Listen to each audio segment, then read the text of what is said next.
Hello everyone, a very warm welcome to Infinity Vision, and today we are going to discuss physics paper of 1st February, second shift. So let us start with our discussion. First question is,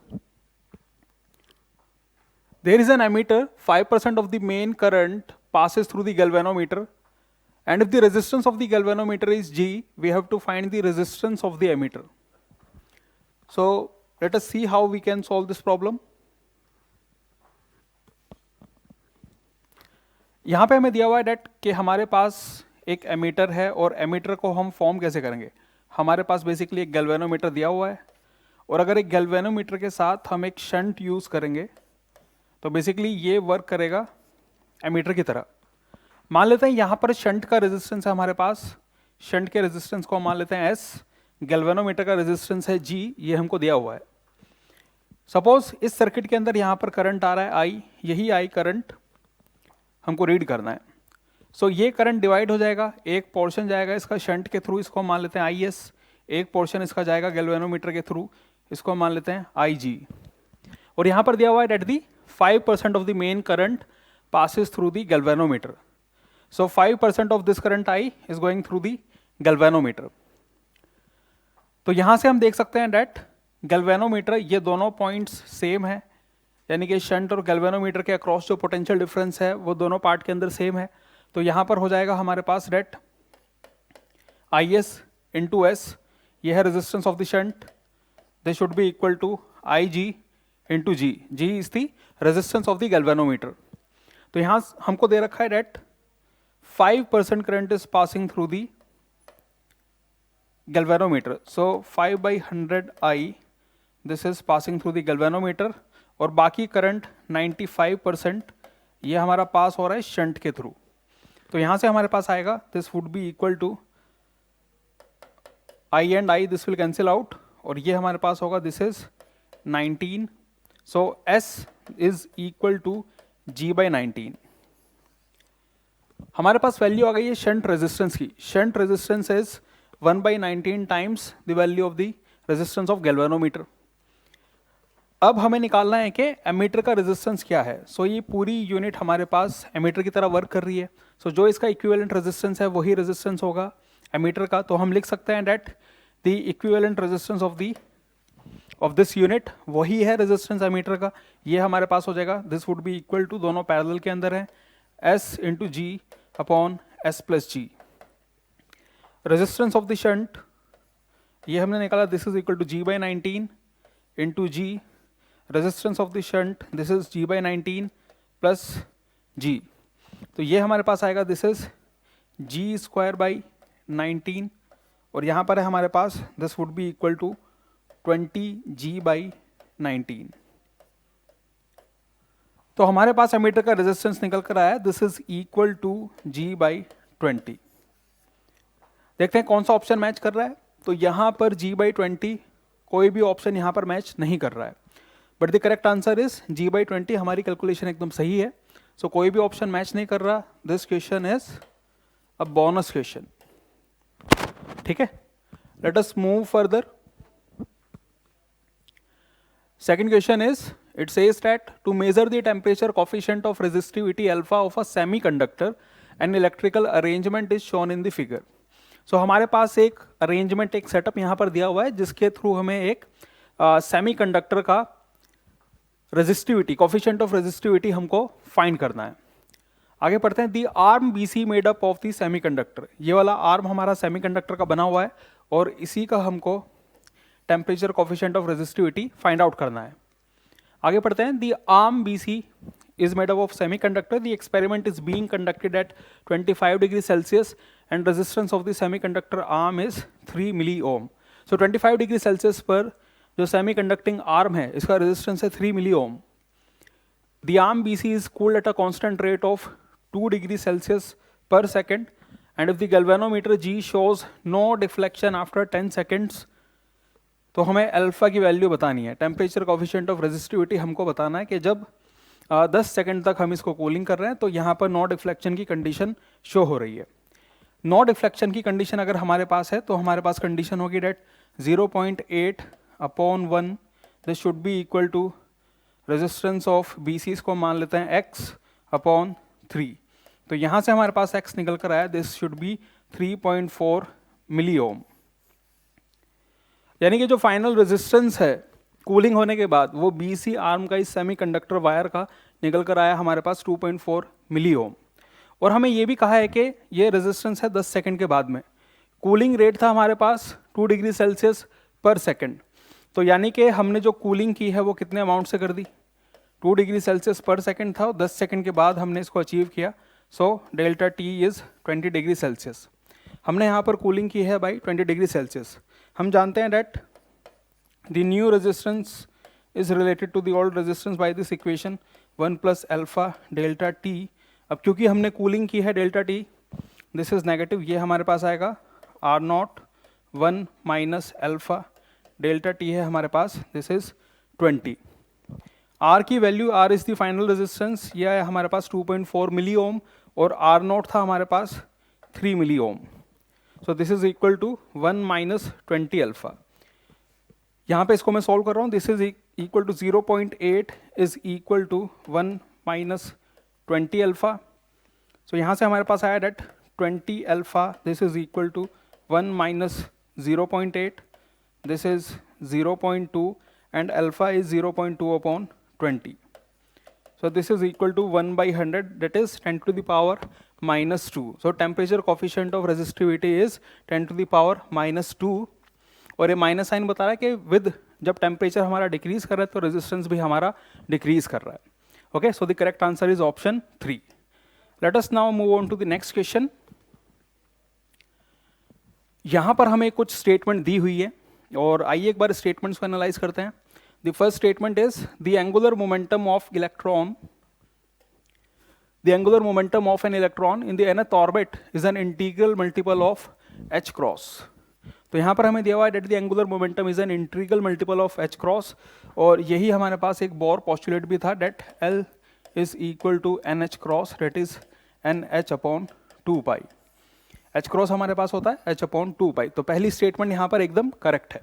second statement, nuclear forces do not obey inverse square law, बिल्कुल ठीक है। Nuclear forces inverse square law को follow नहीं करती, gravitational forces करती है और electrostatic force करती है, बट न्यूक्लियर फोर्स नहीं करती। Third statement is nuclear forces are spin dependent, बिल्कुल। जब हम न्यूक्लियर फोर्सेस के कैरेक्टरिस्टिक्स बताते हैं तो वहां पर हम इस चीज को पढ़ते हैं that nuclear forces are spin dependent, nucleons के स्पिन पर न्यूक्लियर फोर्सेस डिपेंड करेगी। Next point is nuclear forces are central forces, so nuclear forces central forces नहीं होती। And charge independent, nuclear forces charge independent होती हैं लेकिन nuclear forces central forces नहीं होती। सेंट्रल फोर्सेस होती कौन सी हैं? सेंट्रल फोर्सेस वो फोर्सेस हैं जो आर के ऊपर डिपेंड करेंगी, ठीक। कहने का मतलब ये होगा कि जो फोर्स है, फोर्स एक फंक्शन होगा पोजीशन का, ओके फोर्स एक फंक्शन होगा पोजीशन का। एफ आर आर कैप इस फॉर्म के अंदर सेंट्रल फोर्सेस होंगी। कैसी होती है? एग्जाम्पल इसका ग्रेविटेशनल फोर्स या फिर हमारे पास है electrostatic force. So option D this is incorrect. Option E, we are having stability of nucleus is inversely proportional to value of packing fraction, और ये बिल्कुल ठीक है, stability is inversely proportional to value of packing fraction. Packing fraction हमारे पास होता है mass of the isotope minus mass number A upon mass number. So यहाँ पर लास्ट स्टेटमेंट भी हमारी करेक्ट है। सो लेट अस सी कौन सा ऑप्शन यहाँ पर करेक्ट होगा। स्टेटमेंट ए, बी, सी और ई ये करेक्ट हैं, which is our option 3। A, B, C और ई, डी ऑप्शन बस करेक्ट नहीं है। सो अगर आप डी को एलिमिनेट भी कर देते तो भी हम करेक्ट आंसर तक पहुंच जाते। Okay, I hope this is understood. Let us now move on to the next question. Question number 4, ये क्या कह रहा है? It is saying that a diatomic gas does 200 joule of work when it is expanded isobarically. हमारे पास एक gas है, diatomic gas है, इसको हम एक्सपेंड कर रहे हैं आइसोबारिकली, 200 जूल का वर्क हो गया। So the heat given to the gas in this process is, okay diatomic gas दे रखा है तो हमारे पास means the degree of freedom for the diatomic gas this is 5। Okay, gamma की वैल्यू हमको दे रखी है 1.4। ओके, और वैसे भी हम इसको निकाल सकते थे that gamma this is equal to f + 2 by f, this is equal to 7 by 5 and this is equal to 1.4. So gamma से भी हम f की वैल्यू कैलकुलेट कर सकते थे, बट हम जानते हैं that for the monoatomic gas, sorry for the diatomic gas, degree of freedom is 5. और यहाँ पे 200 जूल का वर्क हो रहा है. From the first law we know that heat supplied this is equal to the work done by the gas plus the change in internal energy. यहाँ पे हमें कहा गया है डेट वर्क डन ये बराबर होता है P इंटू डेल्टा वी के आइसोबारिक प्रोसेस के अंदर. P हमारे पास कांस्टेंट है, so this is equal to P V2 minus V1 और this is equal to PV2 minus PV1. हम ये भी जानते हैं that PV is equal to nRT. So ये हमारे पास हो जाएगा this is nRT2 minus T1. Okay, so this is the work done by the gas. So work done by the gas इसको हम लिख सकते हैं this is nR delta T. इसी तरीके से change of internal energy, change of internal energy हमारे पास हमेशा ही होती है F/2 nRT. So change of internal energy is equal to F/2 nR delta T. और हमको दे रखा है डेट nR डेल्टा T की वैल्यू हमको दे रखी है this is 200 joule. The work done by the gas is 200 joule in this process. So हम करेंगे क्या, this is equal to F/2 plus 1 into nR delta T. इसकी वैल्यू हमको दे रखी है this is 200 joule. So this is equal to 5/2 plus 1 this is 7/2. 7/2 is 3.5 and work done by the gas ये हमको दे रखा है 200. So the heat supplied this should be equal to 700 joule. ठीक है, heat supplied this is equal to 700 joule. एक simple problem थी. Let us move ahead. Next is question 5 and it says that we are having a disk of radius r and mass m. This is rolling horizontally without slipping with speed v. ठीक है, एक disc है हमारे पास, आगे move कर रही है v speed से and it is moving without slipping. Okay, it then moves up an inclined smooth surface. So ये जो inclined surface यहाँ पर शो किया गया this is an ये एक smooth surface है. So we have to find the maximum height that the disk can go up the incline. ये रोटेट करते हुए आगे जा रही है. ठीक है, रोलिंग मोशन यहाँ पर हो रहा है. अब जैसे ही ये इंक्लाइन पे यहाँ तक पहुँचेगा, इंक्लाइन पे यहाँ पर पहुँचने के बाद होगा क्या, ये सरफेस तो स्मूथ है, ये सरफेस स्मूथ है तो यानी कि अब फ्रिक्शन कोई टॉर्क दे नहीं सकता, इसकी एंगुलर स्पीड उसके बाद चेंज नहीं होगी. ओके, तो इस प्रॉब्लम के अंदर क्योंकि जब ये इंक्लाइन पे जाएगा ये घूमता घूमता हाईएस्ट पॉइंट तक जब पहुँचेगा इसकी लीनियर स्पीड तो चली जाएगी, ये आगे मूव नहीं करेगा लेकिन ये रोटेट करता रहेगा अपनी ही लोकेशन पे. सो इस प्रॉब्लम के अंदर जो हमारे पास काइनेटिक एनर्जी है, इनिशियल काइनेटिक एनर्जी, जो ट्रांसलेशनल काइनेटिक एनर्जी है, डेट इज हाफ mv², और ये ही कन्वर्ट होगी पोटेंशियल एनर्जी के अंदर. जो रोटेशनल काइनेटिक एनर्जी यहाँ पर है वो अब थ्रू आउट कॉन्स्टेंट रहेगी इस इंक्लाइन सरफेस के ऊपर. तो यहाँ से हम हाइट को कैलकुलेट कर सकते हैं which is equal to v²/2g. So the correct answer here is v²/2g, which is our option 3. एक simple problem थी. Let us now move on to the next question, which is question number 6. And it says that conductivity of a photodiode starts changing only if the wavelength of incident light is less than 660 nanometer. Incident light की wavelength है हमारे पास 660 nanometer, और जब ये wavelength होगी तभी conductivity हमारे पास इस photodiode की change होती है. ठीक है, ये तब होगा जब बेसिकली ये बैंड गैप का जो डिफरेंस है उसके बराबर हो जाएगा. सो यहां से हमारे पास होना चाहिए that hc/λ this should be equal to the band gap, this should be equal to the band gap. Okay, so हमें बैंड गैप ही निकालना है इन इलेक्ट्रॉन वोल्ट्स. H की वैल्यू हमको दे रखी है, आपको यूज करना है 6.6 into 10⁻⁻34. So we are having 6.6 into 10⁻⁻34 joule second. Speed of light is 3 into 10⁸ metre per second, और वेवलेंथ जो हमने यूज किया है that is 660 nanometre. So it is equal to 660 into 10⁻⁹ metre, और इसको हम इलेक्ट्रॉन वोल्ट के अंदर कन्वर्ट कर लेते हैं by dividing it by 1.6 into 10⁻⁻19. सो ये वैल्यू हमारे पास निकल कर आएगी इलेक्ट्रॉन वोल्ट्स में, और यही हमको कैलकुलेट करना है. So let us see what we can do further. So this is equal to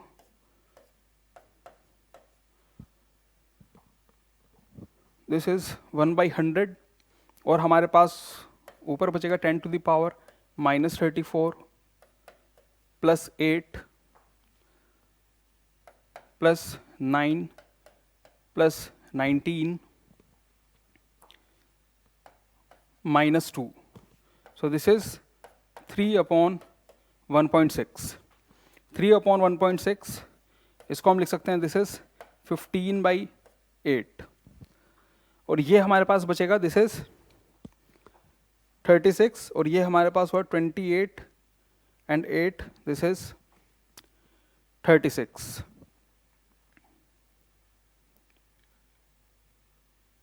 So this is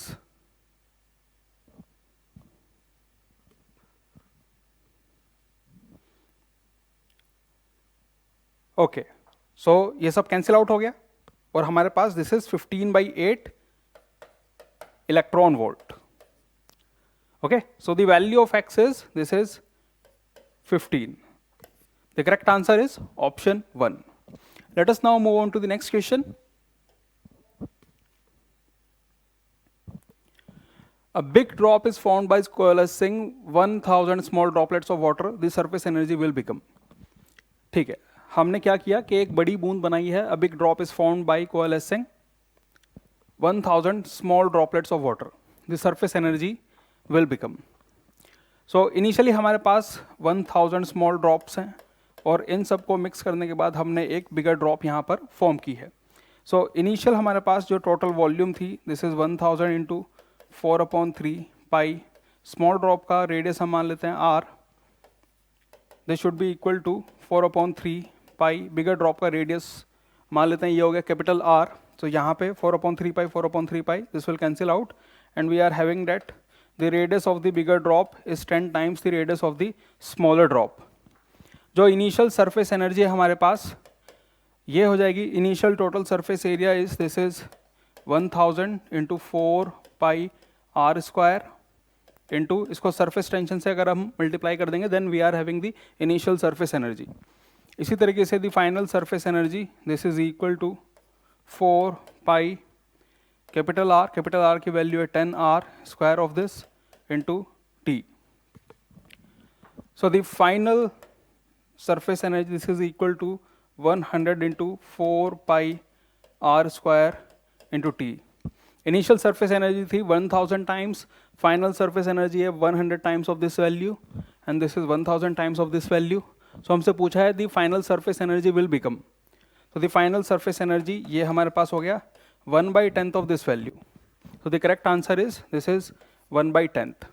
ठीक, यहाँ पे कॉन्सेप्ट था हमारे पास कि सरफेस टेंशन किसके बराबर होता है. Surface energy is surface tension is surface energy density. Okay, late us now move on to the next question. यहाँ पे हमें दिया हुआ है that if frequency of electromagnetic wave is 60 megahertz and it travels in air along z direction, then the corresponding electric and magnetic field vectors will be mutually perpendicular to each other and the wavelength of the wave in meter will be. So एक electromagnetic wave इसकी frequency हमको दी हुई है और हम जानते हैं कि फ्रीक्वेंसी और वेवलेंथ के बीच में क्या रिलेशन होगा. हर एक इलेक्ट्रोमैग्नेटिक वेव के लिए फ्रीक्वेंसी और वेवलेंथ का रिलेशन हम जानते हैं. We know that nu into lambda this is equal to the speed of light. हमें निकालना है wavelength. So wavelength would be equal to c/न्यू. c की वैल्यू हम जानते हैं this is 3 × 10⁸ metre per second and frequency ये हमको दिया हुआ है 60 megahertz. So it is 60 × 10⁶ hertz. ये हमारे पास बचेगा this is 100/20. So lambda is equal to 5. Lambda की वैल्यू हमारे पास आई 5. बहुत ही शायद सबसे सिंपल प्रॉब्लम है इस पेपर का. Let us now move on to the next question.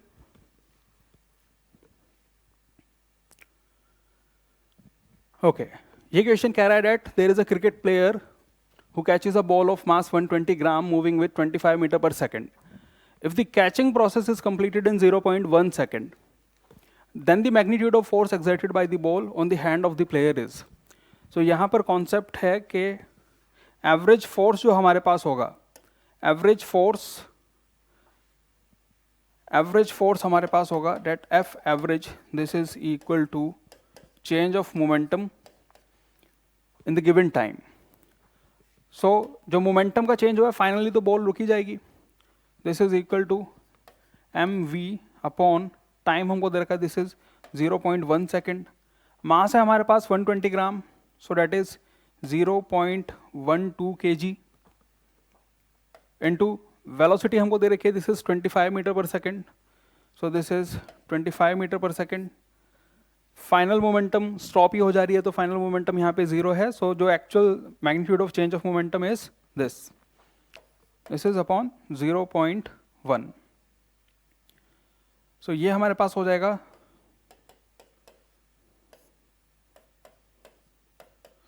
25 into 4, this is 100, 4 into 3, this is 12, so 3 into 10, average force that would be 30 Newton. Okay, average force would be 30 Newton.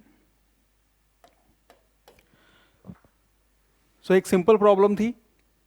Let us now move on to the next question, which is our question number 10. And it says that monochromatic light of frequency 6 into 10 to the power 14 hertz is produced by a laser. The power emitted is 2 into 10 to the power minus 3. How many photons per second on an average are emitted by the source? ठीक, इस problem के अंदर हमें निकालना है कि number of photons कितने emit हो रहे हैं पर सेकंड। सो जो एनर्जी पर सेकंड ट्रांसमिट हो रही है that is the power, energy per unit time. इसको अगर हम डिवाइड कर देंगे energy of a single photon, तो हमारे पास क्या बच जाएगा, this would be the number of photons per second, this will be equal to number of photons per second, और यही हमको निकालना है।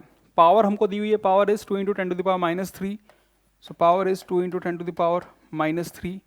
वैल्यू ऑफ एच जो आपको यूज करना है, it is 6.63 into 10 to the power minus 34। Frequency हमको दे रखी है, this is 6 into 10 to the power 14 hertz, frequency 6 into 10 to the power 14 hertz. ये हमारे पास आ जाएंगे number of photons per second. So this value will be equal to, ये हमारे पास बचेगा, this is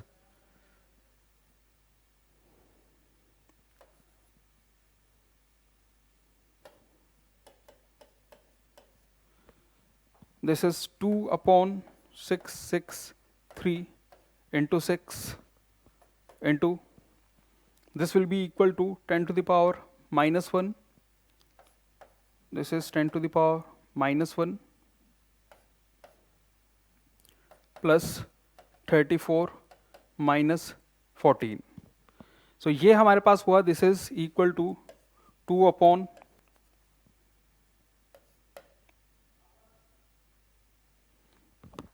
this would be equal to, इसको cancel out कर लेते हैं एक बारी।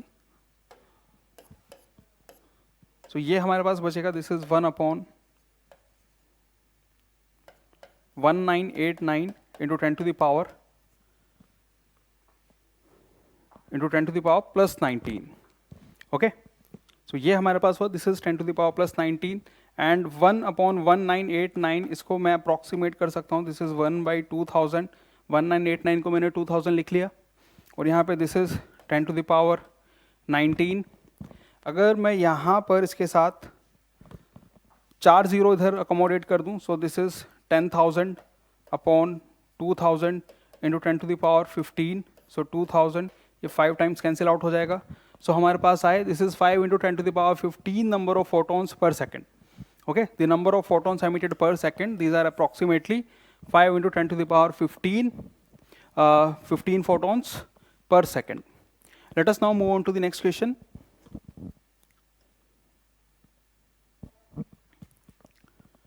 Next question is, we are having a microwave of wavelength 2 centimeter and it is falling normally on a slit of width 4 centimeter. The angular spread of the central maxima or diffraction pattern obtained on screen 1.5 meter away from the slit will be. So हमें बताना है कि angular spread आखिर कितना होगा। ठीक, यहाँ पर स्लिट विड्थ हमको दे रखी है, that is 4 centimetre. So slit width है हमारे पास, वेवलेंथ हमको दे रखी है, और स्क्रीन का डिस्टेंस हमको दे रखा है। So this should be equal to that d sine theta, this should be equal to lambda. For first minima, this should be the condition. D sine theta, this is equal to lambda. So from here, sine theta, this is equal to lambda upon d. Lambda हमको दे रखा है, this is 2 centimeter, so it is 2 into 10 to the power minus 2 meter. And slits का separation ये हमको दे रखा है, this is 4 centimeter, so this is 4 into 10 to the power minus 2, this is equal to 1 by 2. So यहाँ से हमारे पास theta की वैल्यू निकल कर आई, theta is equal to 30 degree, sine 30 is half. Okay, theta की वैल्यू हमारे पास आ गई, दिस इज 30 डिग्री. सो जो फर्स्ट मिनिमा की फॉर्मेशन है, डेट इज एट 30 डिग्री, और दूसरी साइड पर जो मिनिमा होगा वो भी कितने पर होगा, 30 डिग्री पर. So the answer should be, it should be 60 degree. जो स्प्रेड पूछा है यहाँ पर, ठीक है, प्रॉब्लम के अंदर कहा है that the angular spread of the central maxima of the diffraction pattern obtained on the screen, this would B इतना उस साइड पर और इस साइड पर. सो ये हमारे पास हो गया, angular spread is 60 degree. Let us now move on to the next question. Question number 12. यहाँ पे बोल रहे हैं that C1 and C2 are two hollow concentric cubes and closing charge 2Q and 3Q respectively as shown in the figure. So जो अंदर वाला sphere है इसको हम, सॉरी जो अंदर वाला क्यूब है इसको हम बोल रहे हैं this is C1, outer cube this is C2. अंदर वाले के अंदर चार्ज है 2Q और C2 के अंदर जो चार्ज हो जाएगा ये हमारे पास है this is 5Q. The ratio of electric flux passing through C1 and C2. C1 के थ्रू जो फ्लक्स होगा वो क्या होगा, जो चार्ज C1 के अंदर है, C1 के अंदर चार्ज कितना है, C1 के अंदर चार्ज है हमारे पास 2Q, सो फ्लक्स होगा 2Q by epsilon not. This is the flux through the first cube. इसी तरीके से जो सेकंड क्यूब है, सेकंड क्यूब के थ्रू कितना फ्लक्स होगा, जितना टोटल चार्ज उस क्यूब के अंदर है, ठीक है. सो टोटल चार्ज जो बाहर वाली क्यूब के अंदर है that is 5Q, so this is equal to 5Q by epsilon naught. So the ratio of flux C1 by C2 ये हमारे पास आएगा, this should be equal to 2 by 5. So the correct answer is option A. Option A is 2 by 5. Gauss law कहता है कि किसी भी surface के थ्रू टोटल फ्लक्स कितना है, हमें केवल ये जानने की जरूरत है कि उस क्लोज सरफेस के अंदर नेट चार्ज क्या है. इस सरफेस के बाहर जो भी चार्ज होगा वो फ्लक्स में कंट्रीब्यूट नहीं करेगा, ठीक है. इसलिए जब हमने अंदर वाला क्यूब लिया तो उसके बाहर जो चार्ज है वो इसके फ्लक्स में कंट्रीब्यूट नहीं करेगा. एक सिंपल प्रॉब्लम थी. Let us now move on to the next question. Question number 13. और ये क्वेश्चन है हमारे पास रूट मीन स्क्वायर वेलोसिटी से. आइए इसको रीड करते हैं एक बारी. If the root mean square velocity of hydrogen molecule at a given temperature and pressure is 2 km per second, then the root mean square velocity of oxygen at the same condition in km per second is. एक simple problem है, formula substitution problem ही है. यहाँ पर हमको दिया हुआ है that हम जानते हैं RMS velocity, this is given by 3RT by M. M यहाँ पर molar mass है, mass of 1 mole. R is the gas constant and T is the temperature of the gas in Kelvin. So यहाँ से हमारे पास आया that the VRMS, इन दोनों gases की RMS स्पीड को हम कंपेयर कर रहे हैं और हमको दिया हुआ है एट टेम्परेचर एंड प्रेशर दोनों के लिए सेम है. सो टेम्परेचर यहाँ पर सेम है, it means that VRMS this is inversely proportional to under root of mass. Temperature तो हमने सेम बता ही दिया. So RMS velocity of hydrogen upon RMS velocity of oxygen, this should be equal to mass of oxygen upon mass of hydrogen. Mass of oxygen this is 32, mass of hydrogen this is 2. So ये हमारे पास आया, this is equal to under root of 16 is 4. निकालना क्या है, we have to find the RMS velocity of oxygen. So RMS velocity of oxygen this is 1 by 4 times the RMS velocity of hydrogen जो हमको दिया हुआ है 2 km per second. सो ये कितना निकल कर आएगा, दिस इज 0.5 किलोमीटर पर सेकेंड, जो होना भी चाहिए. ऑक्सीजन का मॉलिक्यूल भारी है तो वो कम स्पीड से मूव करना चाहिए, ये हम एक्सपेक्ट करते हैं, ठीक है. सेम टेम्परेचर पर हाइड्रोजन तेजी से मूव करेगा, क्यों, क्योंकि उसका मास कम है. ऑक्सीजन धीरे मूव करेगा क्योंकि उसका मास ज़्यादा है. Let us now move on to the next problem. Question number 14 and it is saying that There is a train A which is moving along two parallel. Train A is moving along two parallel rail tracks towards north with speed 72 km per hour, and train B is moving towards south with speed 108 km per hour. Velocity of train B with respect to A and velocity of ground with respect to B in metre per second ये हमको निकालना है. Metre per second में निकालना है तो इन speeds को मैं पहले ही मीटर पर सेकंड के अंदर कन्वर्ट कर देता हूँ. 72 इसको आप मल्टीप्लाई करोगे 5/18 से, so this would be 20 metre per second. 108 को मीटर पर सेकंड में करेंगे अगेन 5/18 से आप मल्टीप्लाई करोगे, so this is 50. This would be 30 metre per second. Sorry, this would be 30 metre per second. Okay, so train A is moving towards north. North direction को मैं y direction ले लेता हूँ, so this is j direction, और जो south direction है इसको हम ले लेते हैं, this is minus j cap. So क्या हम लिख सकते हैं that the velocity of A, this is equal to A move कर रहा है with 20 metre per second, 20 metre per second, so इसको हम लिखेंगे this is 20 j cap. इसी तरीके से velocity of B ये हमको दे रखा है. Velocity of B with respect to ground, this is 108 and it is moving towards south. So this is 30 meter per second and it is moving towards south. So that is our minus j cap. फिर इसने हमसे पूछा है what is the velocity of B with respect to A. So VBA, this is equal to VB minus VA. ये दोनों speed ground के respect में है, ठीक है. So this is B and A, ये दोनों स्पीड हम मेजर करते हैं सेम फ्रेम से. So velocity of B, this is minus 30 j cap, minus velocity of A is 20 j cap. So velocity of B with respect to A, this is equal to minus 50 j cap. फिर हमसे पूछा है what is the velocity of the ground with respect to B. So velocity of the ground with respect to B, this is equal to velocity of B with respect to ground with a negative sign. अब velocity of B with respect to ground ये same है, this is equal to velocity of B जो हमने निकाला है, this is minus 30 J cap, एक minus sign बाहर है, so this is equal to 30 J cap. So the correct answer is option 3, minus 50 and 30. एक सिंपल प्रॉब्लम थी. Let us now move on to the next one. इस problem के अंदर हमको एक सर्किट दिया हुआ है और पढ़ते हैं. देखिए क्या कहता है.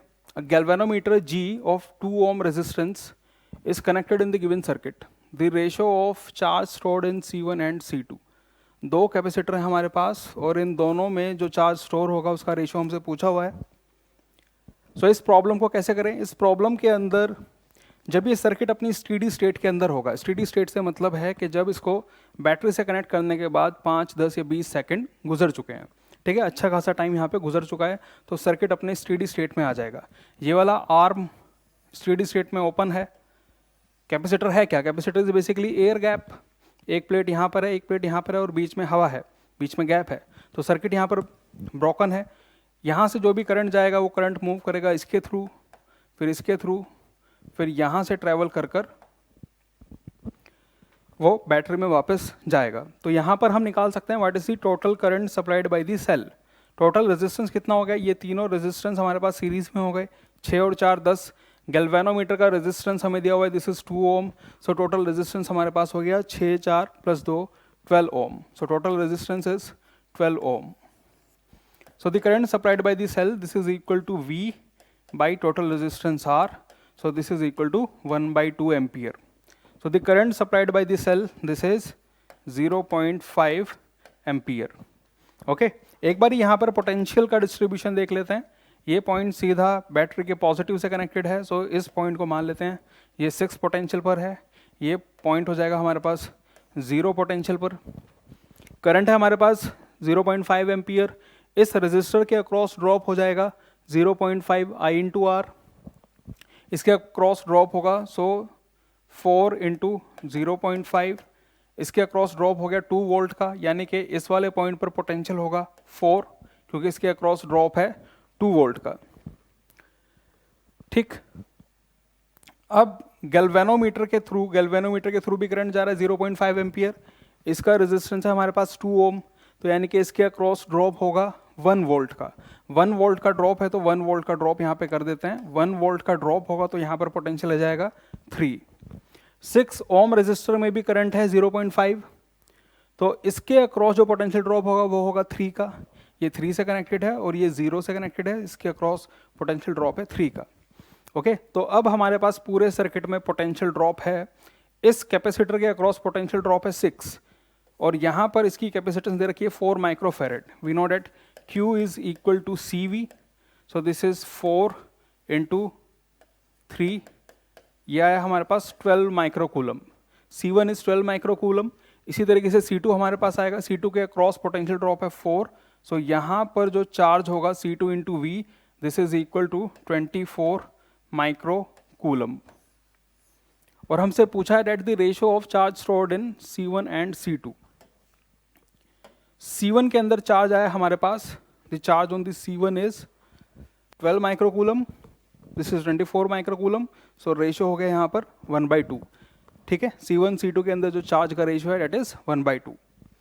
आई होप ये प्रॉब्लम आपको समझ आई हो। अगले क्वेश्चन पर बढ़ते हैं।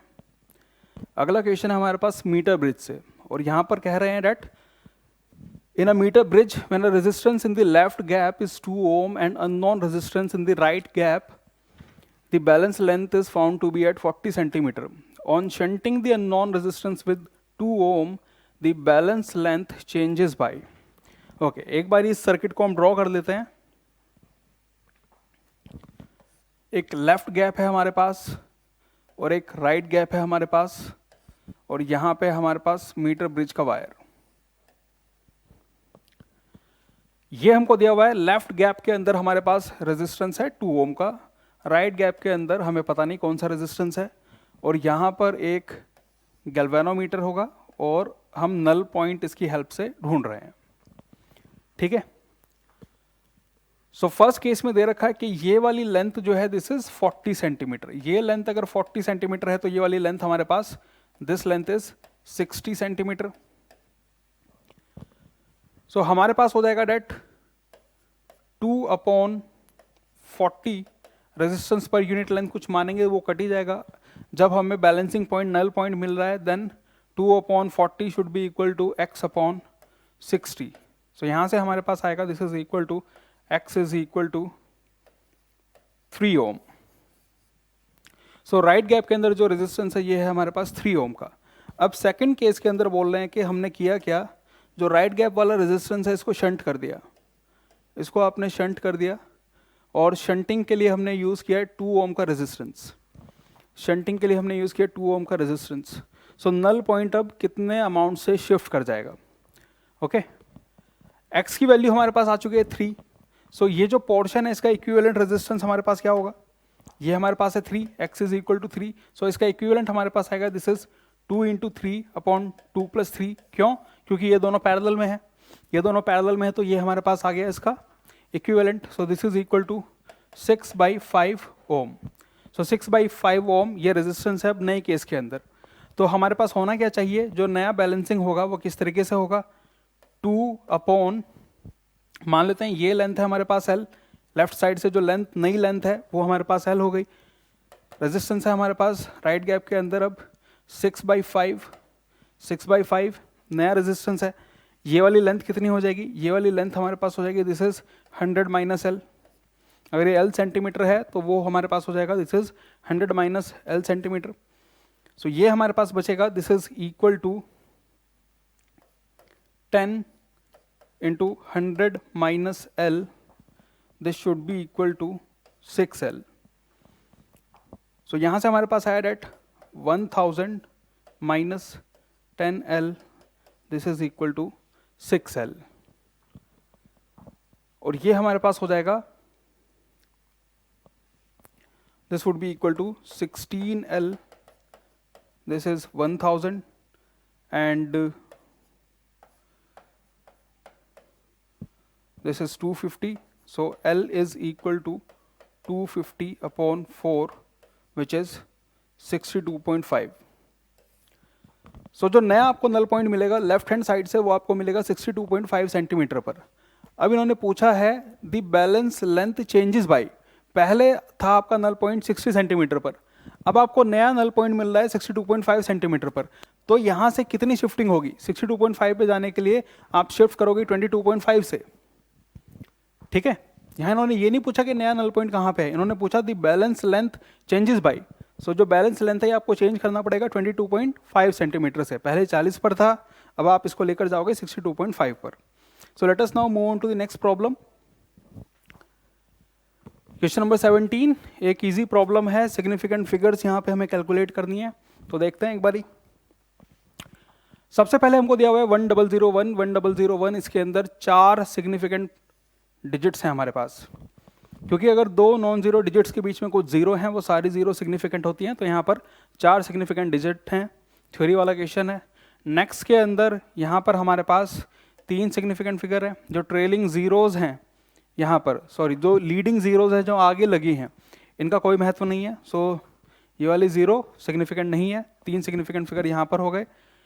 डेसिमल के बाद जो जीरो आती हैं वो सिग्निफिकेंट होती हैं, तो यहाँ पर 3 और 2 5, टोटल 5 सिग्निफिकेंट फिगर हो गई।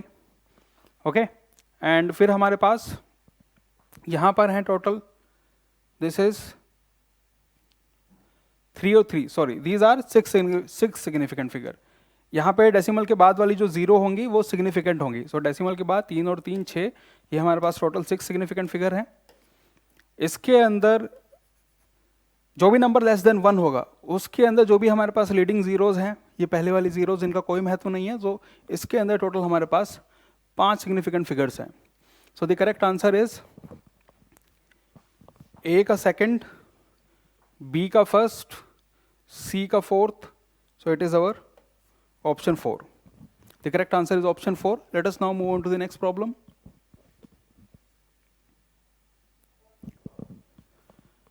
Next is question number 17. Transformer से इक्वेशन है, आइए इसको एक बारी देखते हैं।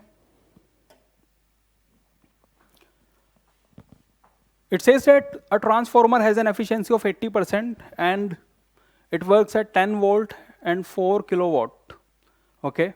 If the secondary voltage is 240 volt, then the current in the secondary coil is.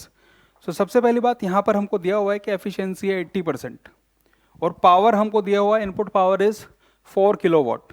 सो जो आउटपुट पावर है, output power this is equal to 80/100 into input power, this is 4 kilowatt, 4 into 10 to the power 3 watt. So ये हमारे पास बचेगा, this is equal to, it is, ये हमारे पास हुआ, this is 320, this is 320 watt. So output power is 320 watt, sorry this is 3200 watt. So output power हमारे पास है, दिस इज 3200 वॉट, और आउटपुट पावर ये हमारे पास होना चाहिए, this is equal to voltage of the output into the current of the output, that is current in the secondary. So output voltage है हमारे पास, output power is 3200, output power is 3200। So यहाँ से हमारे पास ये बचेगा, this is V0 voltage of the secondary, ये हमको दिया हुआ है, दिस इज 240, ये बराबर होगा करंट इन दी सेकेंडरी के। सो this is 40/3 and 40/3 is 13.33 ampere. So the correct answer is 13.33 ampere. Let us now move on to the next question, which is question number 19.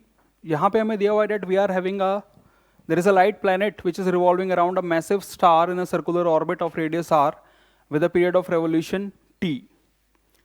Okay, आगे पढ़ते हैं. If the force of attraction between planet and star is proportional to r to the power minus 3/2, what is the correct option? So options देखते हैं एक बारी. So time period का जो proportionality है r के साथ, वो किस तरीके से change होगा? Okay. So circular orbit के अंदर ये planet move कर रहा है, तो हमारे पास होना चाहिए that centripetal force, this is equal to m omega square r. r हमारे पास हो जाएगा radius of the orbit. और यहाँ पर दिया हुआ है that the force of attraction between the planet and star इज proportional to r to the power 3/2। इसका मतलब ये हुआ that m omega square r centripetal force तो इतना ही होना चाहिए, लेकिन फोर्स प्रोपोर्शनल है r टू द पावर -3/2 के। Okay, force is proportional to r to the power -3/2। तो यहाँ से आपको मिल जाएगा that omega square this is proportional to r to the power -3/2 -1, so this is proportional to r to the power -5/2। अब हम जानते हैं that time period is inversely proportional to omega, so omega is inversely proportional to time period। okay, omega is inversely proportional to time period, so यहाँ से हमारे पास आ जाएगा that the time period square should be proportional to, this is 1 upon r to the power -5/2, so t square should be proportional to, this is r to the power 5/2। so the correct answer is option 1, the correct answer is option 1। let us now move on to the next question, which is question number 19। Question number 19 is, यहाँ पे हमें forces दी हुई है F1 and F2 और हमको दिया हुआ है mass of the body is 4 kg। We have to find the acceleration of the body. शायद इससे सिंपल प्रॉब्लम तो क्या ही होगी। फोर्स हमको दे रखी है, the net force is F1 plus F2, so net force हमारे पास आएगी that F net, this is equal to 5 + 3, this is 8i, 8 - 4, ये हमारे पास हो गया 4j, एंड 7 - 3, 7 - 3 इज 4k। इसको आप मास से डिवाइड कर दोगे तो हमारे पास आ जाएगा acceleration, so let us divide it by 4, हमारे पास बचा this is 2i cap plus j cap plus k cap. So the correct answer is this is 2i cap plus j cap plus k cap, which is our option 3। ठीक है, इससे simple problem हो नहीं सकती थी। Let us now move on to the next question. Next is question number 21। यहाँ पर हमें क्या करें, that we are having a mass which is suspended from a spring of negligible mass and the system oscillates with the frequency f1।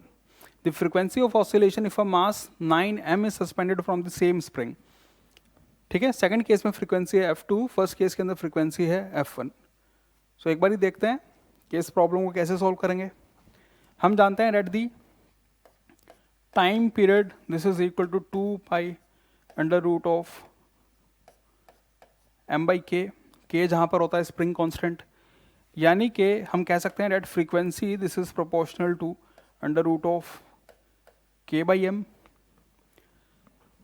दोनों case के अंदर spring तो हमारे पास सेम है। स्प्रिंग अगर हमारे पास सेम है तो ये इक्वेशन हमें क्या बताती है, that F1 upon F2 this should be equal to, k same है, सो ये प्रोपोर्शनल है 1 upon under root of mk। तो यहाँ से हमारे पास हो जाएगा under root of m2/m1। m2 हमको दे रखा है this is 9 times the mass in the first case, so ये हमारे पास आया this is 3। So F1 upon F2 the value is 3। एक सिंपल प्रॉब्लम थी। Let us now move on to the next question. Next is question number 22। So यहाँ पर हमें कह रहे हैं that there is a particle which is initially at rest, starts moving from reference point x equal to 0 along x-axis with velocity v, and the velocity v varies with position as per this equation. The acceleration of the particle is, यहाँ पे हमें acceleration निकालना है इस particle का, और हमें दिया हुआ है velocity as a function of position। हम जानते हैं कि acceleration हमारे पास होता है acceleration is equal to dv/dt। अगर यहाँ पर आप इसको dx से मल्टीप्लाई और डिवाइड करोगे, then we will get dx/dt, this is velocity, so this is equal to v dv/dx। okay, so acceleration ही आपसे पूछा है, the acceleration of the particle is this is v dv/dx। v की value हमको दे रखी है, this is 4 under root of x metre per second. अब dv/dx क्या होगा, dv/dx हमारे पास होगा d/dx of 4 under root x। तो यहाँ से हमारे पास ये बाहर आएगा, this is 16 root x, and under root of X का डिफरेंशिएशन हमारे पास आएगा, this is 1/2 root X, so this will cancel out और ये हमारे पास निकल कर आया 8. So the acceleration of the particle is 8 meter per second square. Let us now move on to the next problem, which is question number 23. Again ये question है हमारे पास एक moving coil galvanometer से, तो एक बारी देखते हैं क्या कह रहा है. A moving coil galvanometer has 100 turns and each turn has an area of 2 centimeter square. ठीक है. The magnetic field produced by the magnet is 0.01 Tesla and the deflection in the coil it is given to us as 0.05 radian. When a current of 10 milliampere is passed through it, the torsional constant of the suspension wire is. Torsional constant यहाँ पे पूछा हुआ है. So देखो इस coil के ऊपर जो फोर्स लगेगी ये हमारे पास होगा m क्रॉस b. कॉइल के ऊपर जो फोर्स लगेगी that is m cross b.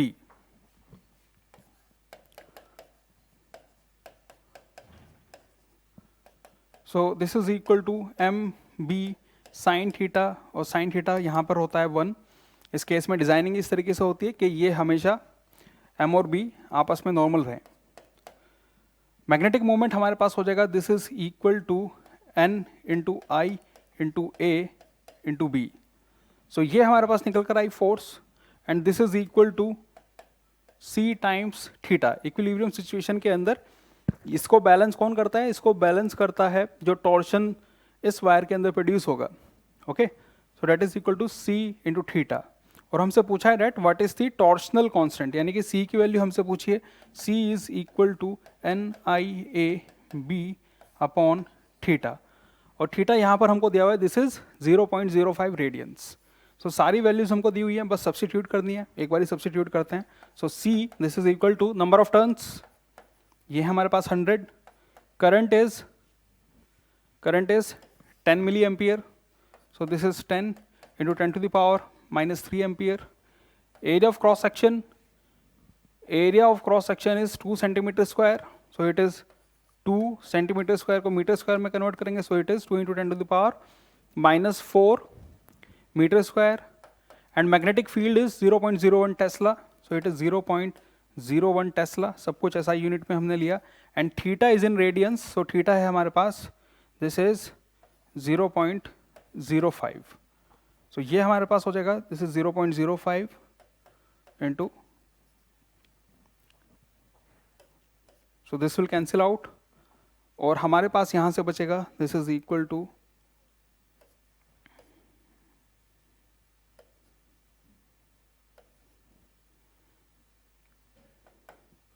So this is 40 into,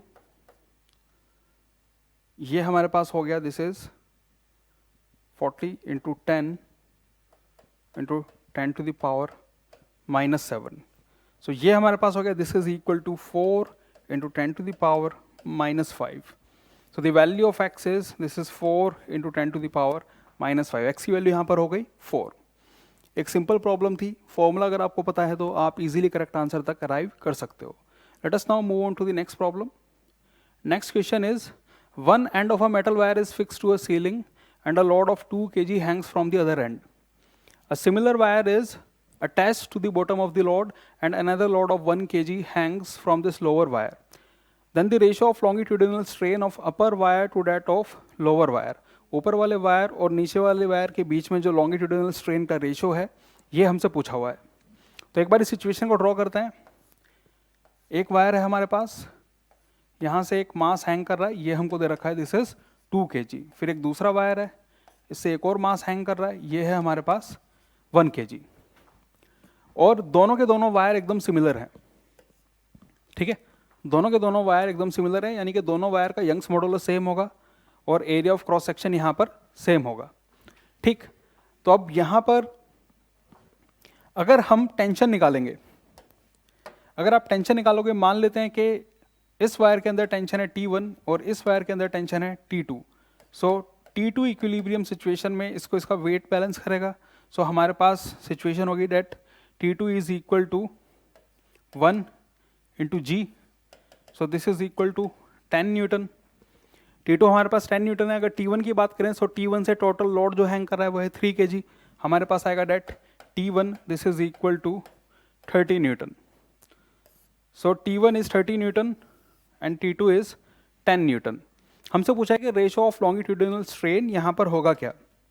हम जानते हैं that delta L by L this is equal to F upon A into Young's modulus. यहाँ पर जो फोर्स इस टेंशन वायर के अंदर, इस वायर के अंदर जो डेवलप हुआ है, यानी कि इसका टेंशन ही, तो जो फोर्स हम यहाँ पर लेंगे वो टेंशन होगा अपॉन A इंटू गामा. अब यहाँ पर देखो लॉन्गिट्यूडिनल स्ट्रेन, ये area of cross section Young's modulus से सेम है क्योंकि दोनों वायर एकदम सिमिलर हैं, तो यानी कि longitudinal strain is proportional to tension.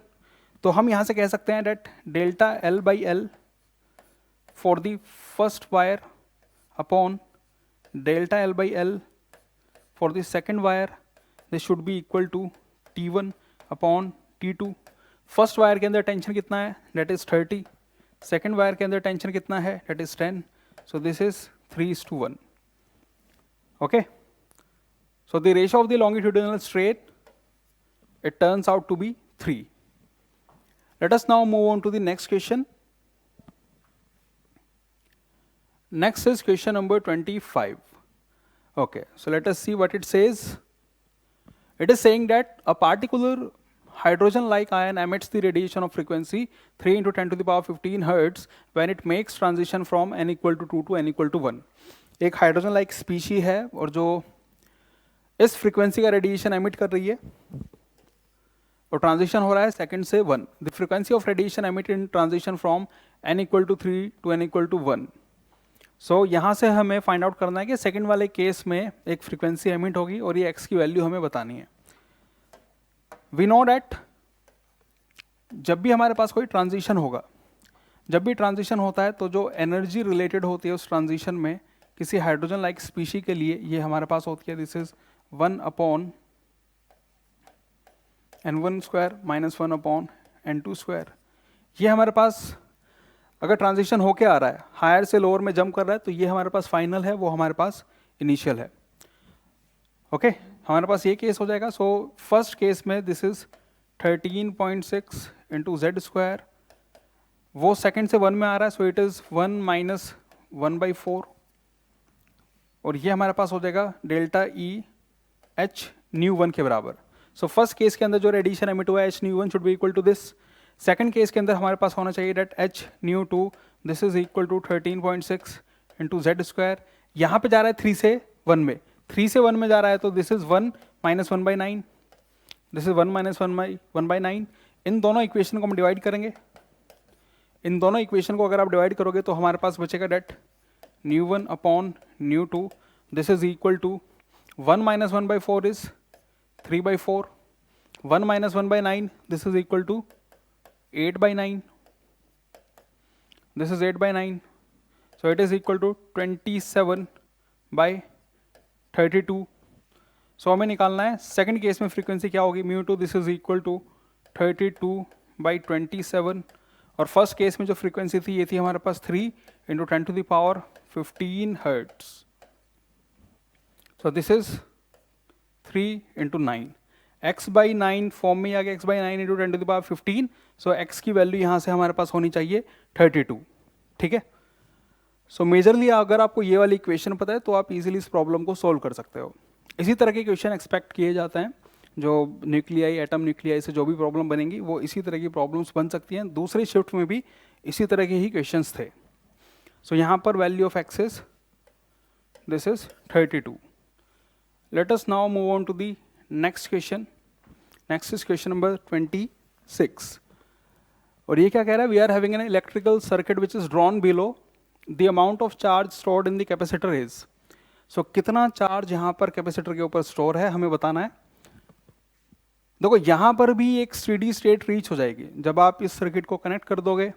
सो कुछ देर के बाद स्टेडी स्टेट आ जाएगी. कितनी देर के बाद, थोड़े टाइम के अंदर ही 5, 10, 20 सेकेंड में तो ईजिली. ठीक, यहाँ पे हमारे पास कुछ सेकंड के बाद स्टेडी स्टेट आएगी तो ये वाला पोर्शन ओपन हो जाएगा, यानी कि इस ब्रांच में तो करंट जाएगा नहीं, इस ब्रांच के अंदर करंट हमारे पास होगा 0. सो करंट फ्लो करेगा इधर से, तब ये 6 ओम का रेजिस्टर और ये 4 ओम का रेजिस्टर ये आपस में हो जाएंगे सीरीज के अंदर कनेक्टेड. सो उस मोमेंट के अंदर इस सर्किट के अंदर जो करंट होगा वो होगा स्टेडी स्टेट के अंदर करंट, ये हो जाएगा हमारे पास V by R, potential difference है अपने पास 10 वोल्ट और टोटल रेजिस्टेंस है हमारे पास 6 + 4 10, so the current is 1 ampere. ठीक है, स्टेडी स्टेट के अंदर 1 एम्पियर का करंट होगा। इन्होंने पूछा कि चार्ज कितना होगा कैपेसिटर के ऊपर। सो 1 एम्पियर का करंट है यहाँ पर, 1 एम्पियर का करंट है, तो हम इधर इसके अक्रॉस अगर हम देखें 6 ओम का रेजिस्टर, 1 एम्पियर का करंट है, 1 एम्पियर का करंट है, तो इसके अक्रॉस पोटेंशियल ड्रॉप हमारे पास होगा 6 वोल्ट्स का, यानी कि ये वाला अगर 6 वोल्ट पर है तो इसको हम मान सकते हैं कि ये 0 वोल्ट पर है। ठीक है, तो यानी कि ये वाला एंड भी हमारा 6 वोल्ट पर है, ये वाला एंड हमारा 0 वोल्ट पर है। इसके अंदर तो करंट फ्लो नहीं कर रहा है, R2 के अंदर कोई करंट नहीं है, तो यहाँ पे पोटेंशियल डिफरेंस नहीं होगा, ये भी 0 वोल्ट पर हो जाएगा। तो जो पोटेंशियल ड्रॉप यहाँ पर है वही कैपेसिटर के अक्रॉस है, जो हमको दे रखा है, दिस इज 6 वोल्ट। सो यहाँ पर हमारे पास पोटेंशियल ड्रॉप है 6 volt, so Q this is equal to C into V, 10 microfarad है, और हमारे पास है this is potential drop is 6 volt, so this is 60 microcoulomb. So यहाँ पर जो हमारे पास चार्ज आएगा, चार्ज इज 60 माइक्रोकूलम। ठीक है, स्टेडी स्टेट के अंदर ये ओपन सर्किट की तरह बिहेव करेगा। टोटल पोटेंशियल था 10 वोल्ट, 6 4 ये वाली ब्रांच हट गई, ये और ये सीरीज के अंदर, तो सर्किट के अंदर करंट होगा हमारे पास 1 एम्पियर। 1 एम्पियर का अगर करंट है, सो इस रेजिस्टर के अक्रॉस जो पोटेंशियल ड्रॉप है, 1 एम्पियर का करंट इससे फ्लो कर रहा है, तो इसके अक्रॉस ड्रॉप हो जाएगा हमारे पास टोटल 6 वोल्ट का। 6 वोल्ट का ड्रॉप है, वही इस कैपेसिटर के अक्रॉस ड्रॉप है। So this is the total charge. Let us now move on to the next question, which is question number 27, and it is saying that we are having a coil of 200 turns and area 0.20 meter square. This is rotated at half a revolution per second and is placed in uniform magnetic field of 0.01 Tesla perpendicular to axis of rotation of the coil. ठीक है, the maximum voltage generated in the coil is 2 pi by b beta, so we have to find this value of beta. हम जानते हैं कि जब किसी coil को हम रोटेट करते हैं मैग्नेटिक फील्ड में, और मैग्नेटिक फील्ड उसकी एक्सिस के परपेंडिकुलर है, सो इस केस के अंदर हमारे पास होता है डेट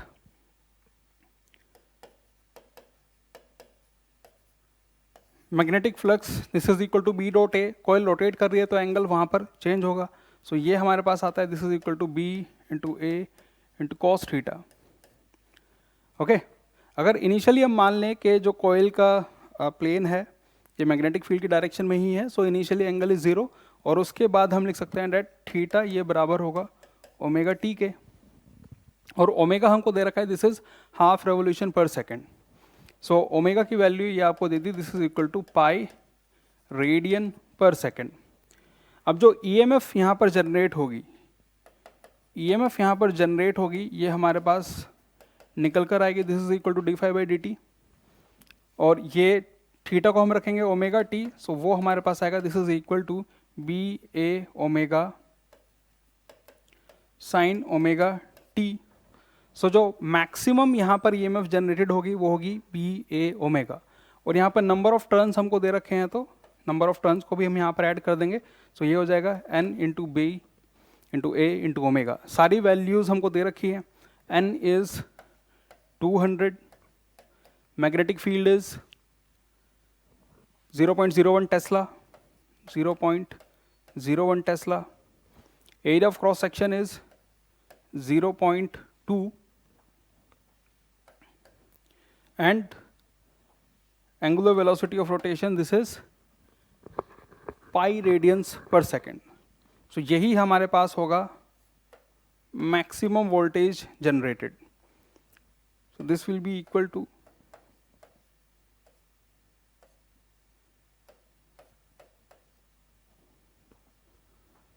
so ये हमारे पास बचा this is 2 pi upon 5, so 2 pi upon beta, it means that value of beta is 5. Okay, so let us now move on to the next question. Next question is In Young's double slit experiment, monochromatic light of wavelength 5000 angstrom is used. The slits are 1 millimeter apart and screen is placed at 1 meter away. ठीक है, जो light हम use कर रहे हैं 5000 angstrom की है, slit के बीच का सेपरेशन हमको दे दिया 1 mm है, और जो स्क्रीन है वो रखी हुई है 1 metre away. The distance from the centre of the screen where intensity becomes half of the maximum intensity for the first time. Okay, so हमें वो पोजिशन बतानी है जहाँ पर इंटेंसिटी हाफ हो जाएगी मैक्सिमम इंटेंसिटी के. तो सबसे पहले यहाँ पर देखते हैं कि इंटेंसिटी हमारे पास होती क्या है. Intensity this is equal to I1 plus I2 plus 2 under root I1 I2 cos of phi. So जो स्क्रीन के ऊपर इंटेंसिटी है वो इस तरीके से हमारे पास आती है. I1 I2 क्या है, दोनों स्लिट के थ्रू जो इंटेंसिटी आ रही है, स्क्रीन पर जब वो पहुंचेगी, स्क्रीन पर जहां दोनों स्लिट से लाइट पहुंच रही है उसके बीच में कुछ फेस डिफरेंस होगा, फाई वो वाला फेस डिफरेंस है. ओके, अभी हम मान लेते हैं कि दोनों स्लिट से सेम इंटेंसिटी की लाइट आ रही है, उसको हमने मान लिया I naught. So I this is equal to 2I naught plus 2I naught into cos into phi. और हम जानते हैं कि मैक्सिमम इंटेंसिटी यहाँ से जो पॉसिबल है, maximum intensity is cos phi की वैल्यू हो जाएगी 1, यानी कि फाई की वैल्यू होगी 0. So maximum intensity is 4I not. ठीक है, अभी कह रहे हैं कि जब इंटेंसिटी मैक्सिमम की हाफ हो जाए तो यानी कि I मैक्स बाई 2 ये होगा हमारे पास, this is equal to 2I naught. और 2I नॉट के लिए हमें क्या चाहिए, कॉस फाई ये 0 होना चाहिए. So it means that cos of phi ये चाहिए हमको 0. It means that phi is equal to pi by 2. तो यहाँ से हमको मिल गया फेस डिफरेंस. स्क्रीन के ऊपर जहाँ पर फेस डिफरेंस होगा पाई बाई 2 दोनों रेस के बीच में, वहाँ पे इंटेंसिटी हमारे पास हाफ हो जाएगी. तो हमसे पूछा है आगे, देखो क्या है, the distance from the centre of the screen where intensity becomes half of the maximum intensity for the first time. Okay, तो हमें बेसिकली वहाँ से y की वैल्यू निकालनी है. फेस डिफरेंस हमारे पास है, हम जानते हैं फेस डिफरेंस और पाथ डिफरेंस के बीच में एक रिलेशन होता है, that k into delta x, ये हमारे पास फेस डिफरेंस के बराबर होता है. k into delta x this is equal to phase difference. और हम एक और चीज़ जानते हैं, डेट पाथ डिफरेंस किसके बराबर होगा, path difference this is equal to Y D by capital D. ठीक है, पाथ डिफरेंस हमारे पास ये बराबर होगा, this is Y D by D. So हमारे पास हुआ that k is equal to 2 pi by lambda, ये हमारे पास हुआ Y D by capital D, और ये हमारे पास आया this is equal to pi by 2. ये हमारे पास निकल कर आया this is pi by 2. Now अब यहाँ से हमारे पास हमें y की वैल्यू ही कैलकुलेट करनी है. y की वैल्यू कैलकुलेट करनी है, पाई एंड पाई ये कैंसिल आउट हो जाएगा, and y this is equal to नीचे 4 हो गया, और ये हमारे पास है d लैम्डा, और यहाँ पे हमारे पास आ जाएगा d. सारी वैल्यूज हमको दे रखी है. Capital D is 1 metre, screen का सेपरेशन दे रखा है 1 मीटर. लाइट जो हम यूज कर रहे हैं this is 5000 angstrom, so 5000 into 10 to the power minus 10 metres. Okay, ये 5000 एंगस्ट्रॉम हमें दे रखा है. फिर है हमारे पास दिस इज 4, और स्लिट का सेपरेशन हमको दे रखा है this is 1 mm, so it is 1 mm. यहां से हमारे पास आया that y this is equal to 5000 upon 4 into ये हमारे पास होगा this is 10 to the power minus 7. So इसको हम सॉल्व करेंगे, ये हमारे पास बचेगा this is 1250 into 10 to the power minus 7. ये 1250 into 10 to the power minus 7 ये हमारे पास हो गया this is equal to 125 into 10 to the power minus 6. So इसी फॉर्म के अंदर हमको चाहिए था 10 टू द पावर माइनस 6, यानी कि ये वैल्यू हो जाएगी 125. ओके, सो 125 इंटू 10⁻⁻6 ये वो सेपरेशन होगा सेंट्रल मैक्सिमम वाली लोकेशन से जहाँ पर इंटेंसिटी हाफ हो जाएगी for the first time. Let us now move on to the next question, which is question number 29, and it says that a uniform rod AB of mass 2 kg and length 30 cm at rest on a smooth horizontal surface, an impulse of force 0.2 Newton second is applied to end B. The time taken by the rod to turn through right angles will be. Okay. So सबसे पहले इस problem को एक बारी समझते हैं. हमें दिया हुआ है that we are having एक रॉड है हमारे पास,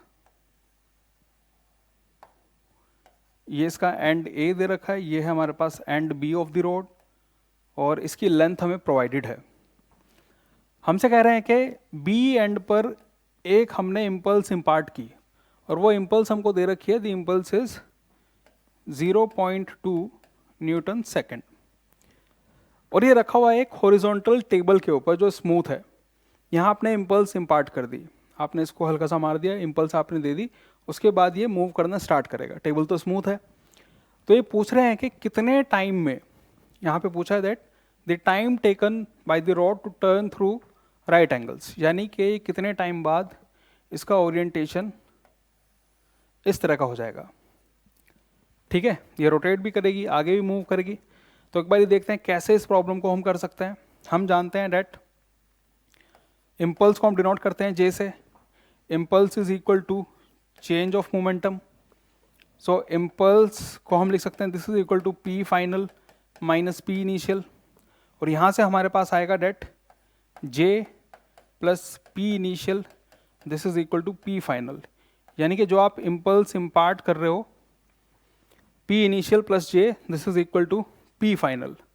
अच्छा, अगर यहाँ पर हम एक और चीज़ करें, इम्पल्स है हमारे पास, दिस इज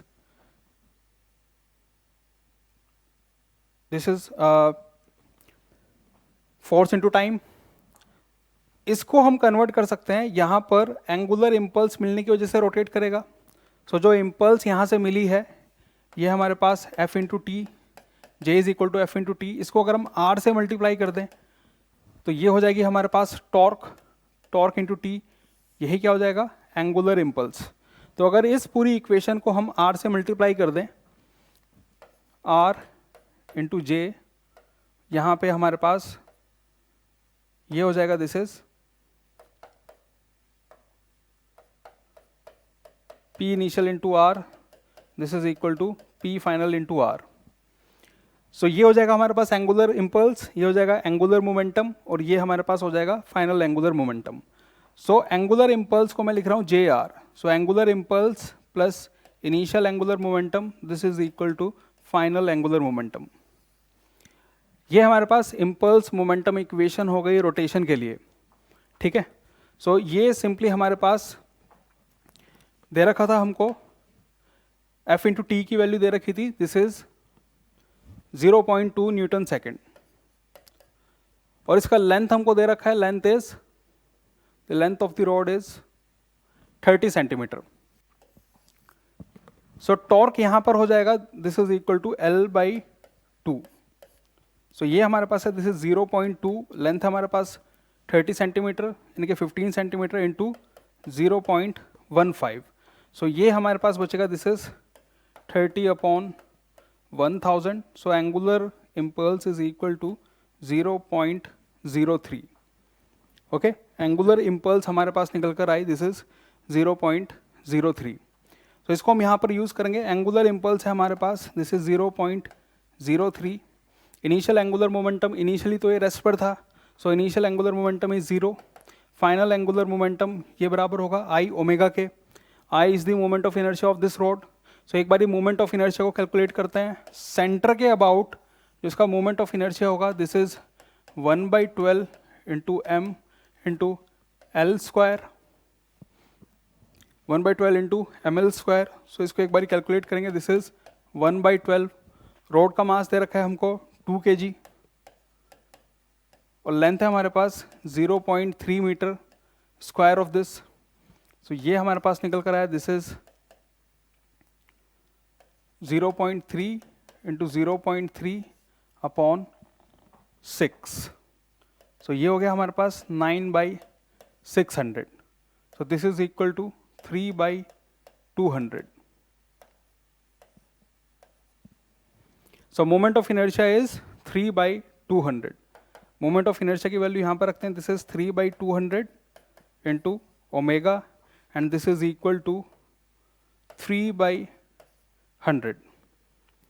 सो यहाँ से हमारे पास निकल कर आया that omega is equal to 2 radian per second. Omega की वैल्यू हमारे पास निकल कर आई है 2 रेडियन पर सेकेंड. सो हर सेकेंड ये मूव कर रहा है 2 रेडियन से. यहाँ से हम निकाल सकते हैं कि अगर टोटल रोटेशन को हम लिखे that theta is equal to omega into T, ये बराबर होना चाहिए π/2 के. यही पूछा है कि जब ये π/2 से रोटेट कर जाएगा तो कितना टाइम वहाँ पे एलैप्स हो जाएगा. So time this will be equal to π/2 omega. Omega की वैल्यू है 2. यहाँ पे पूछा है π/x सेकेंड है वो टाइम. सो यानी कि x की वैल्यू हो गई हमारे पास 4. सो ये एक अच्छा क्वेश्चन पूछा था. यहाँ पर इम्पल्स मोमेंटम इक्वेशन का यूज होगा और एंगुलर इम्पल्स के कॉन्सेप्ट पे ये क्वेश्चन आया है. So let us now move on to the next question, which is question number 30, and it is saying that suppose a uniformly charged wall provides a uniform electric field of 2 × 10⁴ Newton per coulomb normally. A charged particle of mass 2 gram is being suspended through a silk thread of length 20 cm and remains stayed at a distance of 10 cm from the wall. The charge on the particle will be 1/√(x) microcoulomb. तो एक बार इस situation को समझ लेते हैं कि क्या कहने की कोशिश कर रहा है. ये कह रहा है कि हमारे पास एक दीवार है, ये दीवार पूरी चार्ज है और यहां से हमने एक थ्रेड लटका रखा है, एक सिल्क का थ्रेड है हमारे पास, और यहां पर एक छोटी सी बॉल है जिसका मास हमको दे रखा है 2 ग्राम. चार्ज पार्टिकल है ये और ठीक है, चार्ज ही हमें इसके ऊपर निकालना है. मान लेते हैं चार्ज इसका Q है, तो इसके ऊपर एक फोर्स लगेगी इस डायरेक्शन में. ये फोर्स होगी Q × E के बराबर, जो भी इसके ऊपर चार्ज है. इलेक्ट्रिक फील्ड कितना है ये हमको दे रखा है. ठीक है, इस दीवार की वजह से जो इलेक्ट्रिक फील्ड है ये हमारे पास है. अब यहाँ पर एक और सिचुएशन होगी, इसका वेट नीचे की तरफ एक्ट करेगा mg, और कोई फोर्स है इसमें, यहाँ पे टेंशन होगी, ये टेंशन है यहाँ पर T, ये एंगल मान लेते हैं थीटा. सो अब इस प्रॉब्लम के अंदर दिया हुआ है डेट दी सिल्क थ्रेड की लेंथ हमें दे रखी है, दिस इज 20 सेंटीमीटर. इस थ्रेड की लेंथ है हमारे पास, ये लेंथ हमें दे रखी है, दिस इज 20 सेंटीमीटर. ये 20 सेंटीमीटर है और ये डिस्टेंस भी हमको दे रखा है कि ये थ्रेड स्टे कर रहा है 10 सेंटीमीटर के डिस्टेंस पे. This is 10 centimetre. सो ये एंगल हम निकाल सकते हैं. ये एंगल हमारे पास हो क्या जाएगा, sine theta is perpendicular upon hypotenuse. So sine of theta perpendicular is 10, hypotenuse is 20, this is 1/2. So ये एंगल हमारे पास होगा, this is 30 डिग्री. ये एंगल है हमारे पास 30 डिग्री, ये एंगल 30 डिग्री है, तो ये वाला एंगल भी हमारे पास 30 डिग्री. तो हमारे पास आएगा, ये इक्विलिब्रियम सिचुएशन दे ही रखी है. हमारे पास सिचुएशन है डेट T cos थीटा ये बराबर है mg के, और दूसरी इक्वेशन हमारे पास डेट T sin थीटा ये बराबर है हमारे पास Q × E के. इन दोनों इक्वेशन को अगर हम डिवाइड करेंगे, इसको 1 मान लेते हैं, इसको 2. सो 1 / 2, यहाँ से अपने पास होगा that tan theta this is equal to QE/mg, और tan थीटा की वैल्यू tan 30 इज 1/√3. सो ये आएगी हमारे पास, this is 1/√3 Q × E.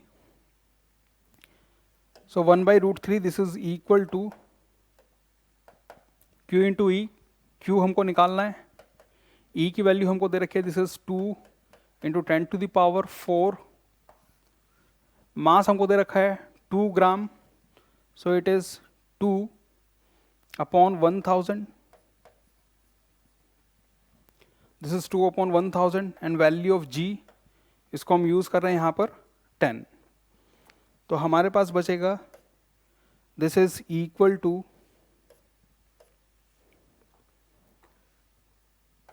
Q × 10⁶, this is equal to 1/√3, और Q is equal to Q हमारे पास हो जाएगा, दिस इज 1/√3 इंटू 10⁻⁻6 कूलम, और दिस इज 1/√3 माइक्रो कूलम, 10⁻⁻6 ये है हमारे पास micro, so it is 1/√3 micro coulomb. सो यानी कि यहाँ पर जो वैल्यू ऑफ x है, value of x is 3, it is 1/√x micro coulomb. So this is the answer, and this is all for now. Thank you.